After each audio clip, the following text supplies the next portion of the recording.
Hoje, em 9 minutos, nós estamos dando continuidade à conversa com o delegado Rodolfo Queiroz, diretor do Sindicato dos Delegados de Polícia do Espírito Santo. Rodolfo, veja bem, se você abre os noticiários diariamente, recém, está muito claro um clima de insegurança, assim, como se houvesse um descontrole, como se houvesse uma perda de controle. Eu sei que vocês operam, na metáfora mais rude, enxugando gelo. Normalmente vocês estão aí, principalmente que vocês têm contra vocês uma cultura cruel. O trabalho de vocês aparece mais quando não é feito, quando é feito não é percebido. Como é que você vê esse clima de insegurança, principalmente turistas que nos visitam, reclamam muito desse clima de insegurança, dessa profusão, dessa violência que inclusive hoje é democrática. Democratizou-se a violência. Hoje ela parece que está permeando toda a área urbana. Antigamente você sabia que quando você evitava uma determinada área, principalmente áreas de exclusão social, ali havia um potencial de risco e uma chance de maior violência. Hoje não. Como é que vocês veem esse sentimento, que é um sentimento inerente da população? Olá, com meu cumprimento novamente pela oportunidade que está nesse programa. A questão da violência e da criminalidade deve ser discutida de uma forma ampla, porque existem vários fatores causais que contribuem para esses dois fenômenos que não se confundem. A violência ela é intrínseca, né, ao homem e à sociedade. A criminalidade, que é um fenômeno recente, emergido a partir do surgimento das metrópoles e durante a Revolução, concomitante à Revolução Industrial. Acontece que a criminalidade, tal como hoje se afigura, cada vez mais pulverizada, difusa, ela tem vários componentes, muitas vezes, que transcendem a esfera de atuação das polícias.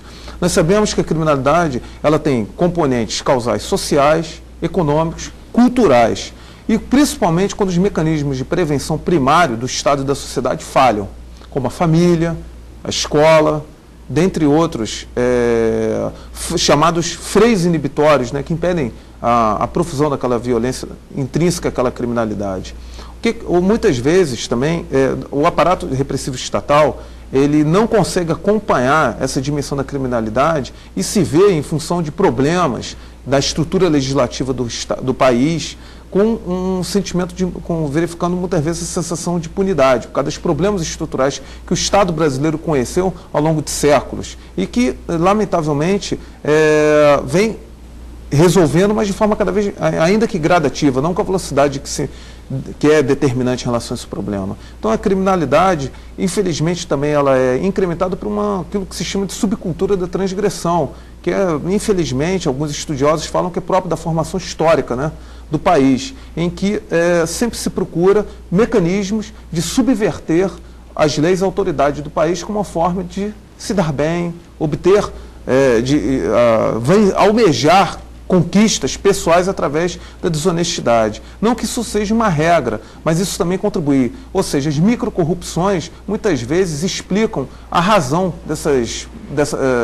das macrocorrupções. Ou seja, a violência muitas vezes tem a ver também com uma subcultura generalizada de se valorizar o ter em detrimento do ser. Isso também contribui decisivamente. Além, é claro, da falência dos mecanismos de prevenção primária, que muitas vezes não impedem que aquela situação propícia de surgimento de focos de criminalidade emerja. E, infelizmente, as instituições policiais muitas vezes vêm engessadas, porque elas atuam quando os problemas já ocorreram. Quando esses sistemas preventivos não se consumaram, não intervieram, o que muitas vezes acaba reverberando e repercutindo nas instituições policiais como se elas tivessem solução para todos esses problemas, quando nós sabemos que é um problema coletivo. Por isso, batendo prego em areia ou enxugando gelo. Por isso que eu falei a metáfora. Veja bem, você está falando então de repente, por exemplo, uma nova configuração familiar, um adensamento urbano que impede que as famílias ministrem valores na formação da relação social do indivíduo à medida que ele cresce. O senso nosso do se dar bem, levar vantagem, do jeitinho que faz a pessoa não ter o senso. Ou seja, no Brasil, muitas vezes a pessoa não é ladrão por falta de oportunidade, porque desde que haja oportunidade, ela não tem esse sentimento de respeito ao que é do próximo, ao que é público, né? Eu acho bem sintomático os desastres nas rodovias, quando a multidão se sente no direito de pilhar as cargas. As pessoas, lógico, a desigualdade de renda, o desemprego, contribui decisivamente para focos de criminalidade. Isso ninguém discute. Todavia, urge aqui ressaltar que existem países, sociedades que são mais pauperizadas que o Brasil, com menor índice de desenvolvimento humano, e são muito mais pacificadas, com índices de criminalidade muito menores. Até países africanos, pode-se dizer assim, têm índices de criminalidade muito menores. As questões de guerras civis explicam-se por outros motivos. Sim. Então, nós estamos falando de criminalidade. Criminalidade não é conflito étnico, não é conflito religioso, ou conflito de território, ou entre etnias. Né? Então, sem dúvida alguma, o componente cultural é decisivo para a explicação dessa violência, principalmente a cultura do crack, que é uma modalidade entorpecente que se disseminou no Estado e no Brasil, que contribui decisivamente para o aumento dos indicadores da criminalidade violenta. Eu acho que você pega o crack, que é uma coisa que o Estado ainda está por descobrir, não uma maneira de lidar com mais competência com isso, que é um dado novo na realidade urbana, até em termos de droga, né? O efeito avassalador do crack não tem precedente em qualquer tipo de droga com que vocês, homens da lei, lidavam até então.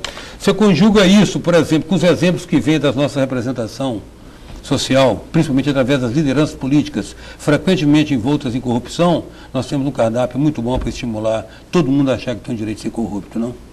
Sem dúvida. A subcultura da transgressão, conforme inicialmente dito, ela replica e retroalimenta todo um esquema de corrupção macro que nós verificamos aí nos noticiários e que nós verificamos em todo o sistema político e institucional brasileiro. Logicamente, a gente não deve generalizar a classe política nem demonizar as instituições da classe política, mas infelizmente existem exemplos claros de como há uma oportunização de que as microcorrupções legitima essas macrocorrupções. Não adianta você cobrar a ausência de corrupção em altas esferas se lamentavelmente, na sua micro-realidade, você permite microcorrupções.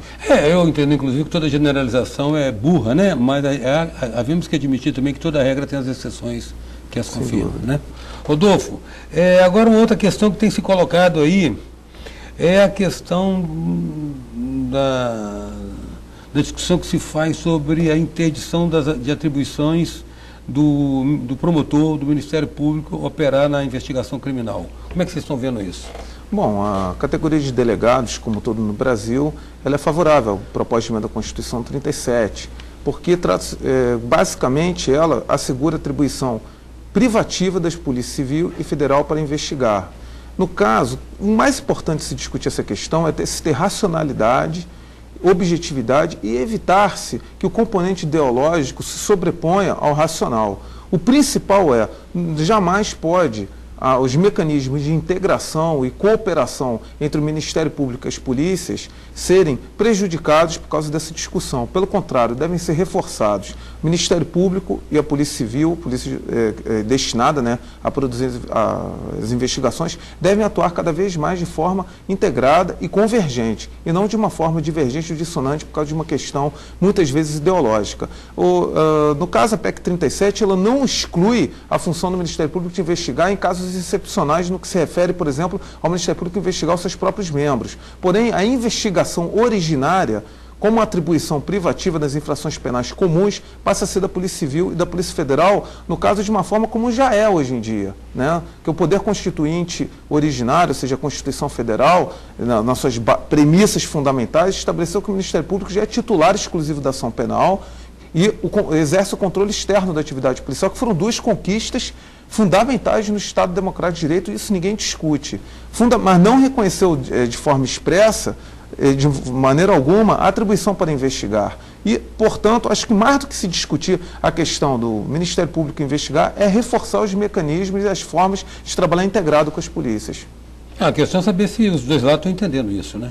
Que isso você está falando a respeito de uma solução que harmoniza e entende o caráter complementar das duas funções, porque o Ministério Público, nesse caso, para exercer a prerrogativa de propor ação penal pública, ele vai depender do trabalho da investigação criminal. Sem dúvida. Né? Sem dúvida. Que, nesse caso, é a alçada de vocês. Sem dúvida. Ou seja, é fundamental que, até através do controle externo da atividade policial, o Ministério Público contribui para uma eficiência cada vez maior da produtividade dos trabalhos desenvolvidos pela polícia, já que o destinatário final, né, do trabalho das polícias é o Ministério Público, que vai, através do inquérito policial, subsidiar e oferecer a denúncia, né, que é a forma, a concretização da ação penal pública. Então, creio que essa discussão é que seria muito mais avançada do que se haver, né, algo tão, até certo ponto, irracional, maniqueísta, né, sobre quem deve adentrar nessa seara, porque eu acho que a Constituição ela já foi clara em relação aos papéis constitucionais de cada qual, da Polícia Civil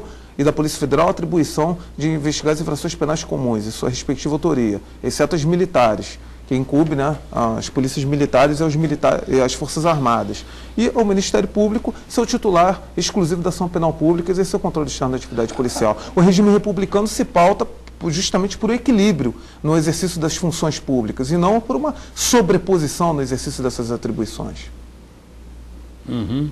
Mas o que temos percebido, para além de um modelo ideal de conduta, é que, não sei se por voluntarismo ou não, e pela notoriedade com que o Ministério Público alcançou nos últimos anos no Brasil, mostrando alguma proficiência, a discussão descambou para um questionamento o que seria um tipo de restrição a essa ação do Ministério Público, ou seja, como ideologizou-se a questão, a verdade é essa. Você tem percebido assim? O que não pode acontecer é justamente a ideologização dessa questão. Nós temos que analisar a questão por uma forma racional, equilibrada e ponderada. E volto a reiterar, reforçando a integração entre essas duas instituições fundamentais.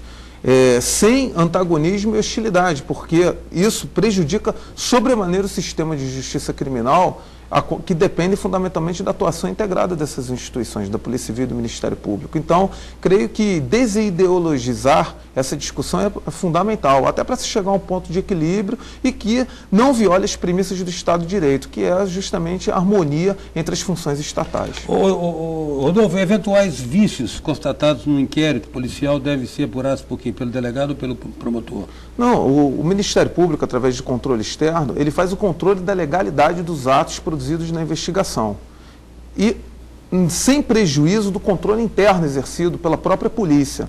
Então, a Polícia Judiciária, através do delegado de polícia, ela é submetida a vários controles, inclusive também ao controle do juiz. Quando ele examina as medidas cautelares, representadas pelo delegado de polícia, há um controle também jurisdicional exercido por aquele juiz competente. Então, a atividade policial é constantemente controlada e monitorada, seja em relação à eficiência, seja em relação também a eventuais ilegalidades ou abusos advindos. O importante é deixar claro que a investigação ela deve ser exercida pautada por lei e não pautada por interpretações específicas. Cada qual no seu quadrado. Isso é fundamental, o equilíbrio no exercício das funções no Estado. Entendendo isso é mais importante. A complementariedade. Exatamente, complementariedade entre as instituições. Eu agradeço muito, Rodolfo, a sua disponibilidade de estar conosco aqui esses 2 dias. Grato. Muito agradecido, agradeço a oportunidade, muito agradecido. A categoria de delegados também agradece. Em 9 minutos, a gente contou com a presença do diretor e vice-presidente do Sindicato dos Delegados de Polícia do Espírito Santo, também delegado Rodolfo Queiroz. Até já. Sou passageiro do tempo, tentando entender erro e acerto os caminhos, aprender